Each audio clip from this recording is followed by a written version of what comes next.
wanted to first thank you for taking all of your time last week to talk to me about your experience in the war. But I did have a couple more questions, and I wanted to kind of add to this.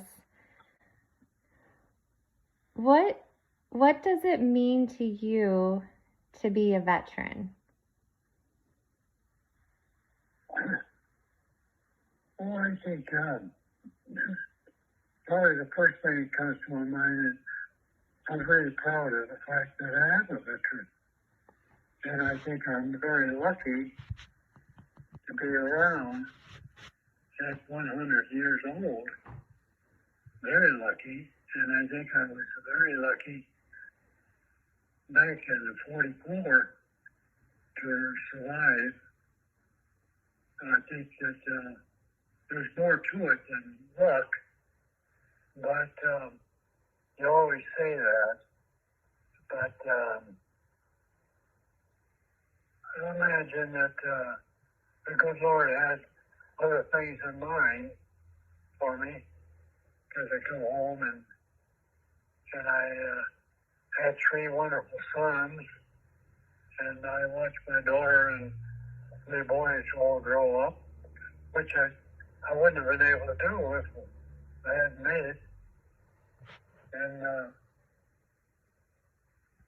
all those guys that died that day, they never had that. So I thought I was very lucky. So what would you say in your life while you were in the service were you most grateful for? Oh, while I was in the service, were the most grateful? Mm-hmm. Well, I think the most grateful thing that you do, especially if you're in combat, is the fact that you survived and you're not minus a leg or you're not wounded, and you come through it in good shape. And I think that's the thing that you're so thankful for.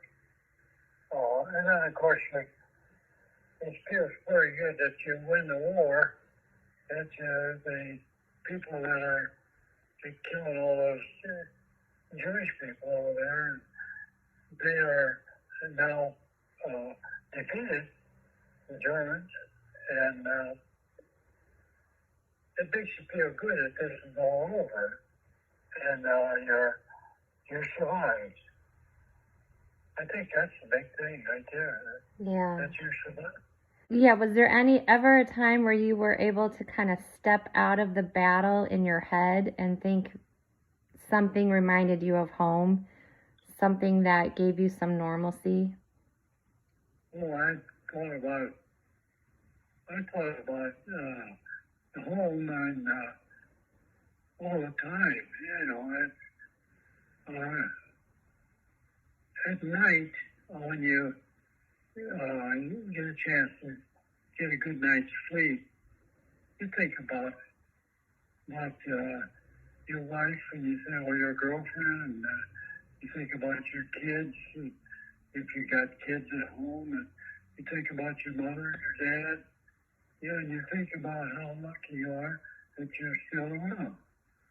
And but yet, when you're in actual combat, when you're in a situation where you're in combat, you don't think about anything else but to survive. Yeah. And to do your job. You have to do your job, no matter what. If you don't do your job, you're not going to win.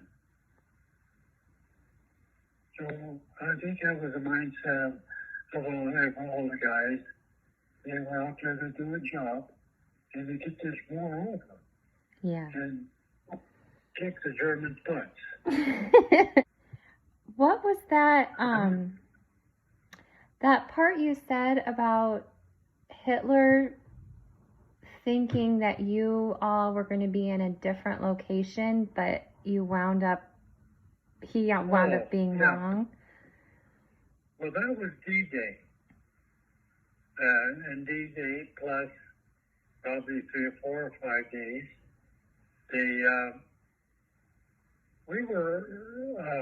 Hitler thought the situation that we were going to land in Calais. And Calais was a little French town, but it was only about 20 miles across the channel. He was convinced that that's where we were going to land. And they come up with a pretty good deal. They had some rubber inflatable balloons that simulated a tank and also jeeps and a 6x truck. And they had these out in the field outside of Calais, outside of England, right directly across the channel from Calais. Calais is in France. And so this huge area, they had all these balloons. And they just were balloons, but from the air, they looked just like the real thing. So Hitler bought that. And Rommel had his troops. Hitler, of course, was in charge and ordered Rommel and his tank corps and all his people to be up in the Calais area because he was convinced that that's where we were going to come across. So when we landed, Rommel was up in Calais with his army, and I don't know how many tanks he had or how many personnel, but he had a lot of his crack troops up there. And of course, that made a big difference because when we landed, we had the line, all the pillboxes, and they had the soldiers there all the time. But we didn't have behind them, we didn't have that army that we would have had if Hitler hadn't bought the fact that we were going to land in Calais. And so that helped us quite a bit. And by doing that,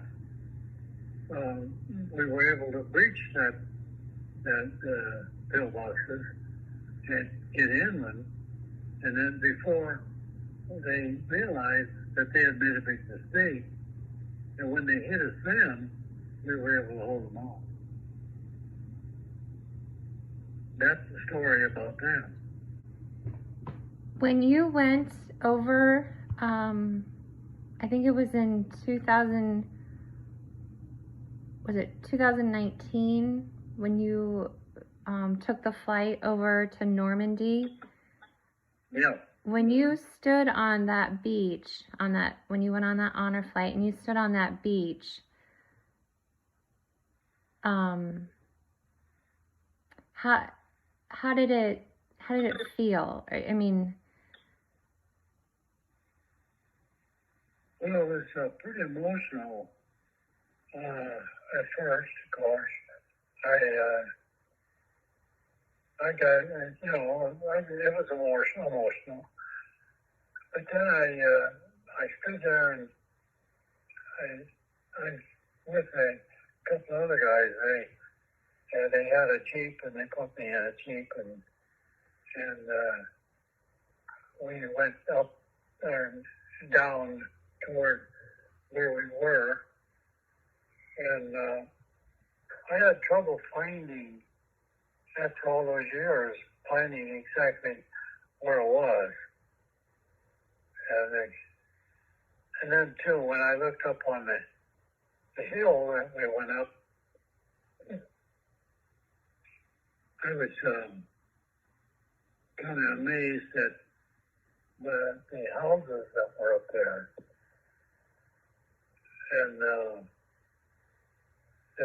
they had built several houses on that hill, and of course the Germans defended that hill. They had a lot of people there, and we lost a lot of guys going up that hill.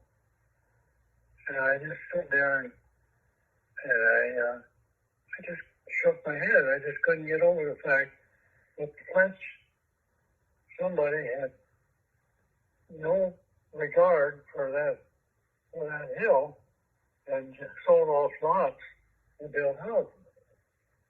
That struck me as being very, very odd. I can't imagine. I should have been treated just like the beach. Yeah.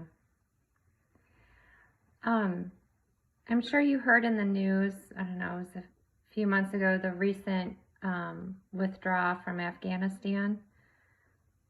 Oh yeah.